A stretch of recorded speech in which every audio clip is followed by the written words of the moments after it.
الفيديو ده مهم، لازم ولا بد تتفرج عليه من اوله لاخره. النهارده انا طالع اتكلم مع اخواتي في موضوع انتشر كتير قوي الفتره دي، حاجه اسمها تحديات التيك توك.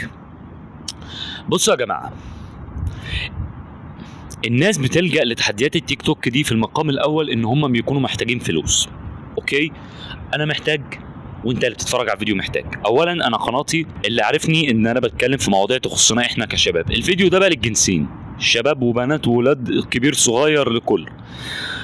بصوا يا جماعه، هقول لكم على حاجه بسيطه خالص. يعني هل انت يا محمد شايف ان الموضوع مجزي؟ هو مجزي جدا، ولكن اسمع بقى، في القانون العادي في الفلوس عشان اخد فلوس بدفع قصادها حاجه.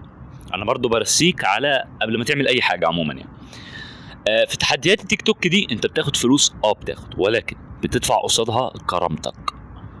وشد لي خط على كلمه كرامتك دي، لان احنا هنرجع لها دلوقتي، هنرجع لها. طيب ليه يا محمد بدفع كرامتي؟ بص يا حبيب قلبي، اولا في تحديات التيك توك دي مثلا واحد بيتحدى واحد ان هو يكب على دماغه عصير مانجا، تحط وشك تبلع شامبو، تعمل حاجات غريبه، فاهم؟ المهم ان انا كمشاهد بضحك عليك وبقل بيك وبديك فلوس. خد يلا، خد لك ورده، خد لك مش عارف ايه، خد كذا، خد كذا. اي نعم، الاسد اللي بيدفعوه ده ولا بيعملوا عليه حوار ده عامل $400 اللي هم يقارب في مصر 12,000 جنيه. ولكن اعقل، ما تبصش للفلوس. احنا كلنا محتاجين فلوس، انا محتاج فلوس وانت محتاج فلوس. بلدك للاسف الشديد بتجبرك انك من غير الجنيه ما تعرفش تعيش، فانت بتلجأ لحاجات غريبه. بس خليك عاقل. انا عندي اشتغل عند الناس واخد 2000 جنيه ولا اني اعمل تحديات التيك توك دي وابقى بقل بكرامتي، فاهم؟ ما تقعدش تقول انا لجأت لتحديات التيك توك ده عشان مش لاقي فلوس او عشان مفيش حاجه اسمها كده يا عمي. انا ممكن اقول لك الموضوع سهل. هو يعني انت فكرك صعب عليا؟ لا، سهل جدا. انا ممكن دلوقتي احمل الابلكيشن التيك توك، اعمل عليه محتوى، اجي اعدل 1000 فيو، افتح بث مباشر، اخش تحدي مع واحد. الموضوع سهل وبسيط. وبعدين الشهرة على التيك توك اسهل بكتير من اليوتيوب، اسهل بكتير. ده انت اليوتيوب عقبال ما تجيب 1000 مشترك دي، ده انت بيكون يعني زورك ده انت خلاص، انت بدأت تصوت. لكن في التيك توك الموضوع بسيط جدا، فاهم؟ بس انت ممكن في التيك توك تعمل محتوى هادف، تعمل محتوى كويس، تعمل محتوى لما تيجي تمشي في الشارع محدش يقل منك لان انت هايف اوريدي. هيبتك ضاعت.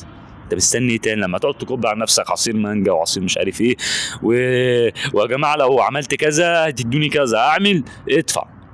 ما هديش حاجه يا صاحبي. وانت فكرك اللي انت بتعمله ده صح؟ اللي انت بتعمله ده اكبر غلط في الدنيا باللي فيها. فيا ريت يا جماعه نعقل، يا ريت يا جماعه. مش كل حاجه اي نعم الفلوس مهمه. انا مش بقول لك ان الفيديو ده ان انا راجل بقى ملياردير وقاعد في القصر بتاعي وما اعرفش ايه، لا خالص. انا شاب زيك ومحتاج للفلوس يمكن اكتر منك. ولكن اسال نفسك سؤال، ليه اللي بيكلمك ده اللي هو انا يعني ما عملتش تيك توك ليه؟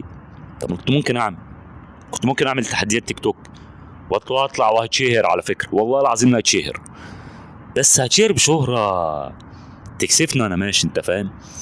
فانا عايزك تعقل وعايزك تفكر قبل ما تعمل اي حاجه. يمكن اللي بيتفرج عليها اصغر مني، فدي نصيحه من اخ، فاهم؟ سواء كنت اصغر اكبر، خد بالنصيحه مش تخسر حاجه. السلام عليكم يا شباب.